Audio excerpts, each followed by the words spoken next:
शादी के 2 साल के अंदर मेरी दीदी की एक्सीडेंट में मौत हो गई। तब मैं 19 साल की थी। मेरे घर वालों ने मेरी शादी मेरे जीजाजी से करवा दी। शादी के बाद जब भी मैं अलमारी से कपड़ा निकाल कर पहनती थी, मुझे मेरी दीदी की आवाज़ आती थी कि मुझे बचा लो। मेरे पति हर रोज़ खाने के टाइम दीदी की फ़ोटो लेकर स्टोर रूम चले जाया करते थे और घंटों वहाँ रोते थे। मुझे शक हुआ। राज जानने के लिए जब मैं स्टोर रूम गई, मेरे पैरों तले ज़मीन निकल गई। मेरे सिर पर मानो आसमान टूट पड़ा। मेरा नाम दिया है। मैं बहुत ही हसीन हूँ। मेरी दीदी मुझसे 5 साल बड़ी है। दीदी भी देखने में बहुत खूबसूरत है, पर वह सांवली है। जब मैं 17 साल की थी तो मेरी दीदी के लिए रिश्ते आने लगे, पर उनका रंग सांवला होने के कारण कहीं भी शादी तय नहीं हो पा रही थी। मेरे माता पिता को इस बात का दुख हो रहा था कि लोग शरीर के रंग के हिसाब से रिश्ता तय करते हैं। एक दिन सुमित मेरी दीदी को देखने आए और दीदी को देखकर चले गए। फिर उनकी मम्मी का फ़ोन आया। उन्होंने बाबा से कहा कि हमें आपकी बेटी पसंद है, पर बड़ी बेटी नहीं बल्कि छोटी बेटी। उनके साथ हम रिश्ता करना चाहते हैं। मेरे पिता ने कहा, जब तक मेरी बड़ी बेटी की शादी नहीं हो जाती, मैं अपनी छोटी बेटी की शादी नहीं कर सकता। और वह अभी एकमात्र 17 साल की नाबालिग लड़की है, तो अभी उसकी शादी का कोई सवाल ही नहीं उठता। जब यह बात मेरी दीदी को पता चली तो उन्हें बहुत दुख हुआ। मैंने भी बोल दिया, मैं आगे पढ़ना चाहती हूँ, ऐसे घर में मुझे शादी नहीं करनी। पर वह लोग बार बार फ़ोन करके मेरे बाबा पर दबाव डालने लगे। मेरे बाबा ने साफ साफ कह दिया कि अगर शादी करवानी है तो मेरी बड़ी बेटी से ही करवानी पड़ेगी। जब हम अपनी जिद पर अड़े रहे तो वह लोग मेरी दीदी के साथ शादी करवाने के लिए तैयार हो गए। शादी की पूरी तैयारी हो गई। बहुत ही धूमधाम से दीदी विदा होकर उनके घर चली गई। मेरी दीदी ने उनके घर को अच्छे से संभाल लिया था, पर जब भी वो मायके आती थी, उनकी आंखों में अजीब सी उदासी नजर आती थी। उनके पीछे पीछे जीजाजी भी हमारे घर आ जाया करते थे। वो हमेशा ही मेरे साथ मजाक किया करते थे कि तुम मेरी साली हो, आधी घरवाली हो। 2 साल तो सब कुछ ठीक चला। मेरी दीदी प्रेग्नेंट थी। वो बहुत ही खुश थी। हम भी बहुत खुश थे कि घर में नया मेहमान आने वाला है। पर मेरी दीदी की तबीयत खराब रहने लगी। उन्होंने मुझे अपने ससुराल में बुला लिया। मैं उनके पास गई तो दीदी का मन लग गया। मैं घर के काम में अब उसका हाथ बटा दिया करती थी। मेरे आने से जीजाजी बहुत ही खुश थे। दीदी बीमार रहती थी तो जीजाजी मेरे साथ छेड़छानी किया करते थे। मुझे कहते, यार मैं तुमसे शादी करना चाहता था, तेरी दीदी गले पड़ गई। मैं हंसकर कहती, बेचारे जीजाजी, उनके घर में केवल 2 ही कमरा था, इसलिए मैं दीदी जीजाजी के पास ही सोती थी। एक दिन रात अचानक ही मेरी नींद खुल गई तो मैंने देखा जीजाजी बैठकर मुझे ही देख रहे हैं। मैं घबरा गई। मैंने कहा, जीजाजी क्या कर रहे हो? उन्होंने कहा, सोते वक्त तुम कितनी खूबसूरत और मासूम लगती हो, वही देख रहा था। कुछ दिनों बाद वहाँ से अपने घर चली गई क्योंकि हमें एक शादी में जाना था। हमारे रिश्तेदार की शादी थी। जब हम शादी में गए तो हमने वहाँ खूब मजे किए। मुझे वहाँ एक लड़का मिला, राहुल। देखने में काफी हैंडसम था, अच्छा काम भी करता था। हम दोनों में जान पहचान बढ़ी। हम दोनों मन ही मन एक दूसरे को पसंद करने लगे। उसने मुझसे कहा, काश तुम जैसी लड़की मुझे मिल जाए तो मैं तुरंत ही शादी कर लूंगा। मैंने हंसकर कहा, अच्छा मुझ जैसी लड़की या मैं? उसने कहा, तुम। मैं शर्मा गई। जितने भी दिन हम शादी में थे, हम दोनों के बीच में हंसी मजाक चलता रहा। जैसे ही हम शादी से घर आए, मेरे माँ बाबा को उल्टियाँ होने लगी। बार बार उल्टियाँ होने की वजह से उन्हें अस्पताल लेकर जाना पड़ा। डॉक्टर ने उन्हें एडमिट कर लिया और कहा फूड पॉइजनिंग हो गया है। मैं बिल्कुल ही अकेली पड़ गई थी तो मैंने दीदी को कॉल किया, पर दीदी प्रेग्नेंट थी और उनकी तबीयत भी ठीक नहीं थी। उसने कहा, मैं ससुर जी को भेज देती हूँ। उनके ससुर जी आए तो मुझे थोड़ा सहारा मिला। जब मेरे माता पिता अस्पताल में जूझ रहे थे, अचानक ही जीजाजी का फोन आया। वह रोने लगे कि तेरी दीदी हमें छोड़कर जा चुकी है। मुझे तो इस बात पर यकीन ही नहीं आया। उन्होंने कहा, तेरी दीदी का एक्सीडेंट हो गया, उसे अस्पताल लेकर गए, उसकी जान तब तक जा चुकी थी। मैंने अपने बच्चे और बीवी दोनों को खो दिया है, कहकर रोने लगे। उस वक्त मेरे माता पिता हॉस्पिटल में एडमिट थे, इसलिए हम नहीं जा पाए, पर हम यह खबर सुनकर बहुत ही रोने लगे। मुझे तो यकीन ही नहीं हो रहा था कि दीदी अब हमारे बीच नहीं है। मात्र 24 साल की है और वह हमें छोड़कर कैसे जा सकती है। दीदी की सास भी फोन करके बहुत ही रो रही थी। 2 दिनों में डॉक्टर ने मेरे माता पिता को छोड़ दिया और हम सीधे दीदी के घर गए। हम दीदी के आखिरी दर्शन भी नहीं कर पाए क्योंकि उन लोगों ने सब दाह कर दिया था। हम वहाँ कुछ दिन रुके और हमारा रोते रोते बहुत ही बुरा हाल था। मेरे माता पिता भी कमज़ोर थे तो मैं उन्हें लेकर घर आ गई। कुछ दिनों में दीदी की सास का फ़ोन आया। उसने कहा सुमित का बहुत ही बुरा हाल है, अब वह अकेला कैसे जी पाएगा, वह गम से उभर ही नहीं पा रहा है। उसे बिल्कुल भी यकीन नहीं हो रहा है। करीब 1 महीने बाद वह लोग हमारे घर पर आए और उन लोगों ने मेरा हाथ मांग लिया। मैं बिल्कुल ही हैरान रह गई।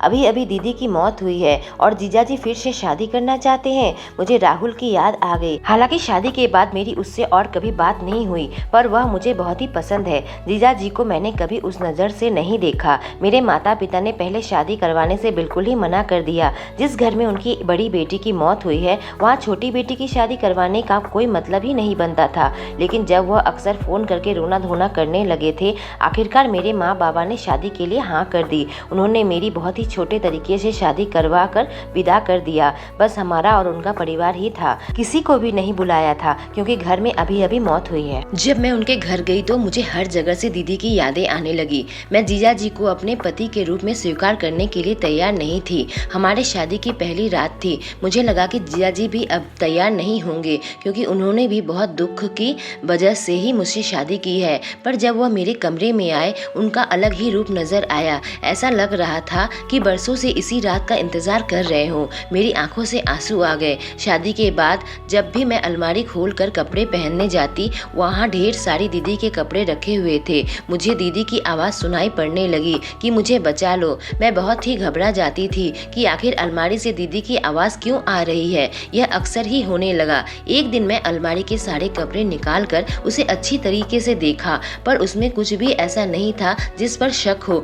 उस कमरे के पीछे हमारा एक स्टोर रूम था। मेरे पति हर रात दीदी की फोटो लेकर उस कमरे में चले जाया करते थे और रात के वक्त उस कमरे में ही खाना खाया करते थे। वह कहते थे कि मैं तुम्हारे दीदी की यादों के साथ कुछ वक्त अकेले गुजारना चाहता हूँ। मैं उन्हें कभी भी रोका नहीं क्योंकि मैं जानती थी कि अभी भी सदमे से उभर नहीं पाए हैं। दिन के वक्त स्टोर रूम में हमेशा लॉक लगा हुआ रहता था। उसकी चाबी मेरे पति के पास रहती थी। एक दिन मैं अलमारी खोलकर कपड़े निकाल कर पहन रही थी। अचानक आवाज आई, बहन मुझे बचा लो, बहन मुझे बचा लो। मैं बिल्कुल ही चौंक गई। यह आवाज़ बार बार क्यों आ रही है। घबराहट में मैं अलमारी बंद कर दी। मुझे ऐसा लगने लगा था कि मेरे दिमागी हालत ठीक नहीं है। हर वक्त दीदी की मौजूदगी का एहसास होने लगा।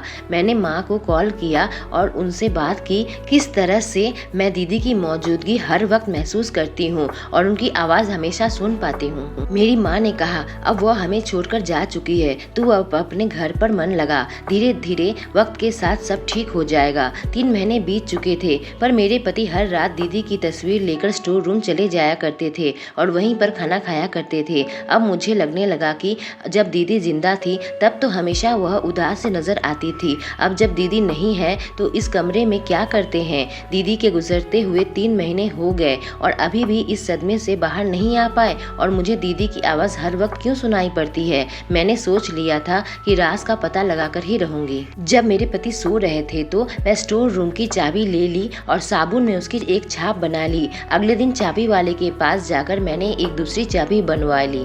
घर आकर मैं स्टोर रूम का दरवाजा खोला। वहाँ का नज़ारा देखकर मेरे सिर पर मानो आसमान टूट पड़ा। पैरों के तले जमीन निकल गई। मुझे यकीन ही नहीं हो रहा था कि वह सब सच है या सपना, लेकिन अब मुझे मालूम था कि मुझे क्या करना है। रात को मेरे पति जब खाना खाने के टाइम स्टोर रूम में गए तो वहाँ से आवाज़ आने लगी ऐसे कि कोई किसी को मार रहा है। शोर सुनकर मेरे सास ससुर भी वहाँ आ गए। हम स्टोर रूम के बाहर खड़े हो गए। जब स्टोर रूम का दरवाजा खुला मेरी सास चौंक उठी। वहाँ पर पुलिस थी और जो उनके बेटे को मार रही थी। मेरे पति ने दीदी को उस कमरे में बंद कर रखा था। दीदी बहुत ही बुरे हाल में थी क्योंकि उसे एक वक्त का खाना ही मिल पाता था। पुलिस दीदी को तुरंत वहाँ से निकालकर अस्पताल लेकर गई और मेरे ससुराल वालों को गिरफ्तार कर लिया। अब मेरे पति और सास ससुर तीनों जेल में थे।